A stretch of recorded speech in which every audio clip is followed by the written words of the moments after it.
one of the things that I notice when I sit on various board meetings, we've had discussions about, hey, what do you do now? My God, let me buy everything. Not really.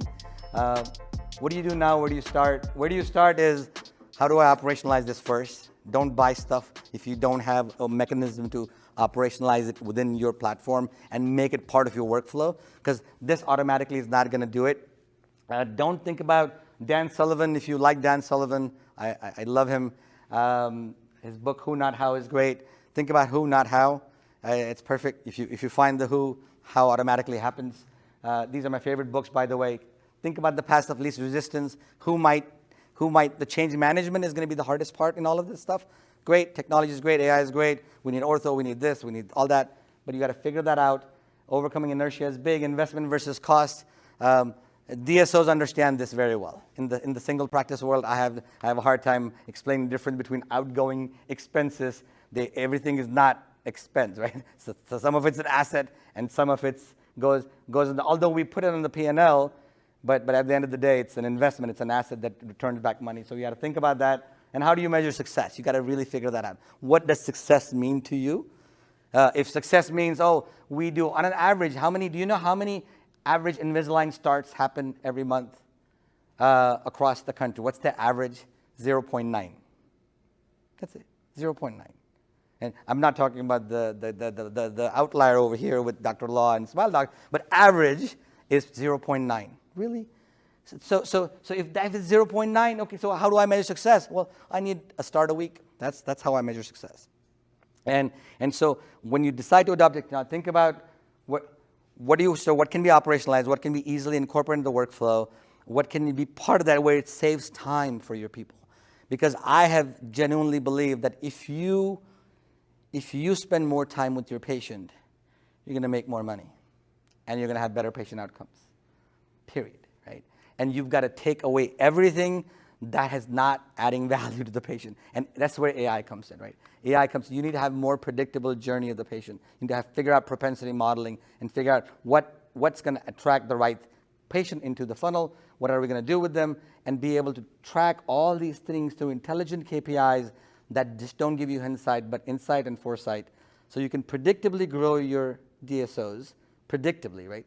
And not go after just one thing. Right? I need to spend more money in marketing. That's it. So the point of my talk today, I'm gonna end it. By the way, these books are great. My favorite books of the last year, Multipliers is great. How to Change Anyone's Mind, it's really scary. That book is scary. I use that with my daughter, and 17-year-old, it works. It fails 50% of time, but that's 50%. I'm taking that. She's a teenager. How to Change Anyone's Mind, Jonah Berger, amazing. 21 Lessons for 21st Century. Yuval Harari is the best historian of our times. Talks about AI. Adam Grant makes you think all the time. So think again is, how do you rewire your brain to think differently? How do you rewire your brain? Great books. Who Not How is great. If we were to start with first book, I would read How to Change Anyone's Mind, because it works, boys and girls. It works really well. The last example, I'm going to end this with an example. One of the techniques he tells Jonah is about offering autonomy helps you connect with that person. Autonomy is the granting of the power for them to make the decision. So my son loves mac and cheese and doesn't like broccoli. And so in order for me to convince him to change his mind to eat broccoli, I don't say you must eat your broccoli. Otherwise, you can't have mac and cheese. That's the wrong way to do it. Jonah Berger says, would you like to eat broccoli first or mac and cheese first? And so when we think about our patient communication, right, we got to think about, that's just one technique. It's powerful. Every time it works with my kid. Oh, I'm going to eat mac and cheese first. Okay, well, you made the decision to eat broccoli second. It's your decision, not mine. Now I'm going to do it. So that's part of it, right? I mean, he talks about hostage negotiations. He talks about he talks about a guy who was a black pianist in the South, became best friends with the leader of the KKK. How do you do that? Now, if that can happen, you can get your patients to accept treatment, right? If that can happen, right? If that can happen, you can do it. Very powerful book. I'm available to answer your questions afterwards. I'll be here. Anything I can do to get your mindset in the right place so that you're doing what's needed now, not because it's cool, but because it's going to really help you have more time with your patients. I'm a student of it. So if you're doing something that's cool, let me know and I'll learn. And if I'm doing something cool, if I've learned something good and cool ideas, I'm gonna obviously happy to share with them. We're having a lot of fun. This industry is gonna be the most amazing industry over the next 10 years, and I'm very glad to be in it. And I think the DSO industry is gonna do an amazing job to get more people in the funnel and to really grow this. We should be a $500 billion industry. There's no reason why we're stuck at this 120. There's no reason, right? We should be a $500 billion, we should be a $1 trillion industry if we really incorporate overall health and everything else. And some of our larger DSOs are doing a great job at that. So with that, is that 3:45? Am I out of time? You got 3 minutes. Oh my God, it's the first time. My girlfriend's gonna be proud of me. I'm ending on time.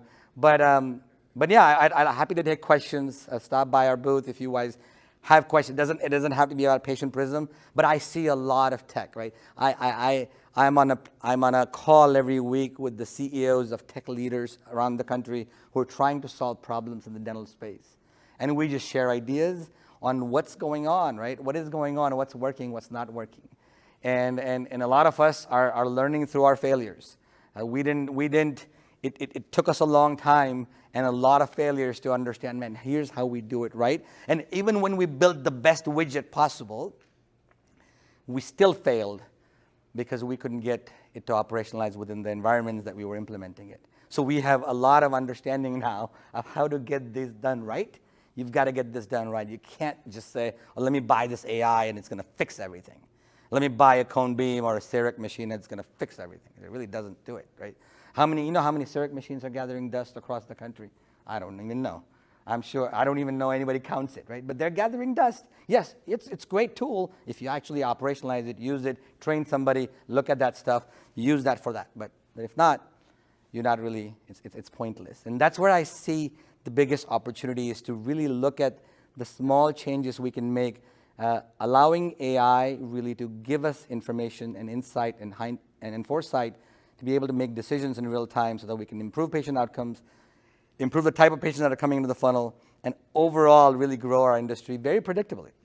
There's no reason why we shouldn't grow at double-digit rates, no matter where we are. It's hard. It's hard when you're at, we're in your mature practice. It's hard, but there's no reason why not, because there's some easy things we can do now and deploy now. That doesn't mean we need to spend more money on marketing. We need to really understand the ROI analysis really well. And do what is the most likely chance of success. Do that first. Figure out how to operationalize it. Go to the next one.